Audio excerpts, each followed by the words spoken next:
Olá, meu nome é Felipe Bittencourt e eu fui convidado pela Secretaria Municipal do Meio Ambiente e Sustentabilidade de Blumenau para falar um pouquinho para vocês sobre os fungos que ocorrem na região participando do Junho Verde. Eu sou biólogo, eu sou formado pela Universidade Regional de Blumenau, a FURB, e atualmente eu faço doutorado e fiz mestrado também na Universidade Federal de Santa Catarina, UFSC.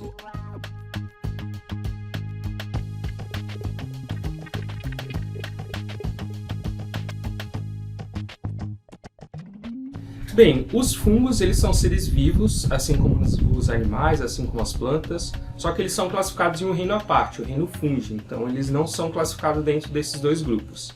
E quando a gente fala em fungos, muitas pessoas lembram dos cogumelos, lembram de algumas doenças, micoses, mas na verdade a diversidade desse grupo de organismos ela é enorme, ela é tão grande quanto a diversidade do grupo dos animais, e ela é muito maior do que o número de espécies de plantas que existem.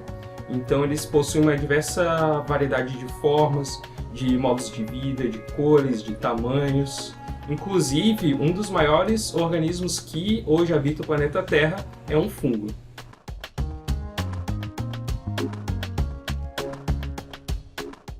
Bem, quando a gente enxerga um fungo na natureza, um cogumelo crescendo na madeira, uma orelha de pau, a gente só está enxergando a porção reprodutiva daquele organismo.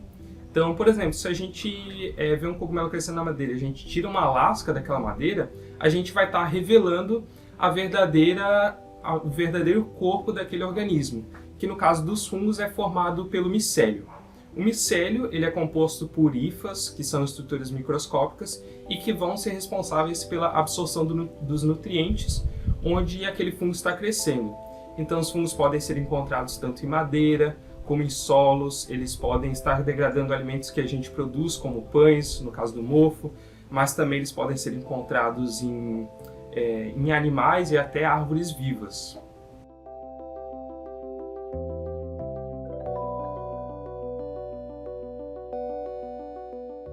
E falando um pouco da importância dos fungos, a gente pode citar, por exemplo, que eles são um dos maiores degradadores de matéria orgânica dos ecossistemas naturais, principalmente a madeira, por exemplo, que os fungos são um dos poucos organismos que conseguem degradar esse tipo de substrato. A gente também pode citar que eles são muito importantes no controle biológico de algumas espécies, no caso dos fungos parasitas. Existem algumas espécies de fungos que se associam com as raízes das plantas, auxiliando elas na absorção de nutrientes. Eles também são responsáveis por transformar e degradar ambientes para que outros organismos conseguem colonizar esses ambientes no futuro. E no caso dos humanos, a gente pode citar com certeza o uso de cogumelos comestíveis, mas também a produção de substâncias como remédios, antibióticos, que também podem ser utilizados por nós.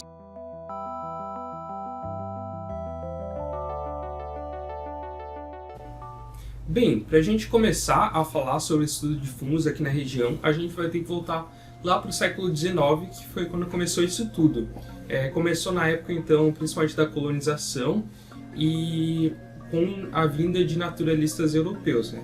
Como a gente teve o caso do Fritz Müller, por exemplo, que foi um importante naturalista que veio aqui e estudou grande parte da fauna e da flora, a gente teve a mesma coisa com os fungos e começou com Alfred Müller. E ele não tem esse nome à toa, porque ele era, sim, na verdade, parente do Fritz Müller.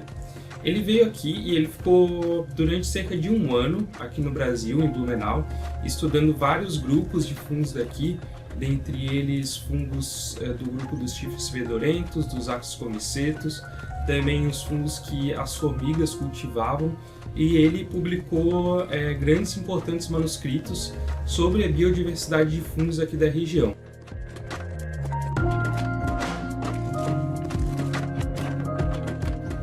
Bem, depois dos estudos dos naturalistas europeus, houveram alguns estudos pontuais, com algumas espécies de cogumelos, de micorrizas também, e em meados de 2015 e 2016 eu tive a oportunidade de iniciar o meu trabalho de conclusão de curso, que foi com o grupo dos fungos poliporoides. Para quem não sabe, os fungos poliporoides, eles são um grupo de fungos popularmente conhecidos como orelhas de pau, Eles são encontrados principalmente em madeira morta, mas eles também podem ser encontrados em árvores vivas e até em raízes parasitando. E esse grupo de fungos é caracterizado por, na porção inferior deles, ser coberta por uma camada de poros, que é por onde saem os esporos. E no meu trabalho de conclusão de curso, então, eu tive a oportunidade de identificar, coletar e fotografar várias espécies desse grupo de fungos. Eu encontrei cerca de 37 espécies de fungos poliporoides em 2 unidades de conservação que eu visitei em Blumenau, e eu constatei também que existe a preferência de substratos de algumas espécies desse grupo de fungos, né? Alguns preferem parasitar árvores vivas, enquanto outros preferem crescer em madeira morta de diâmetros maiores, como troncos, outros preferem crescer em galhos. E, além disso, eu também constatei a presença de 3 espécies que até então não tinham sido descritas anteriormente para a ciência. Então, posteriormente, essas 3 espécies foram descritas e elas se chamam Filoporia minuta, Fomitiporia atlântica e Fomitiporia subtilíssima.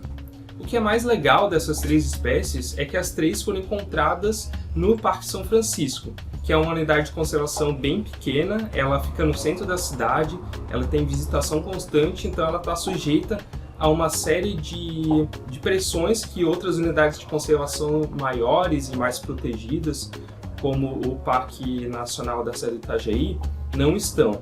Então é interessante a gente ter isso em mente quando a gente vai estudar fungos, porque eles são tão pouco conhecidos que até espécies novas a gente encontra em lugares que estão do lado da nossa casa, literalmente.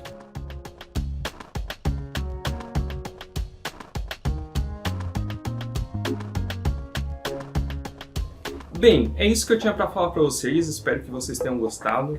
Gostaria de agradecer ao meu grupo de pesquisa, Marnifunga, pela oportunidade de estar realizando essas pesquisas. Também gostaria de agradecer à organização do evento pelo convite. E eu gostaria de fazer um apelo também para vocês que estão assistindo, para vocês sempre lembrarem de conservação, não só porque as espécies são úteis para alguma coisa, elas são úteis para a gente, para serem comestíveis, para produzir algum determinado tipo de remédio, mas também que elas merecem ser protegidas e que essas unidades de conservação merecem existir, porque essas espécies estão vivendo ali há muito mais tempo que a gente, elas são espécies e elas também merecem viver assim como nós. Muito obrigado.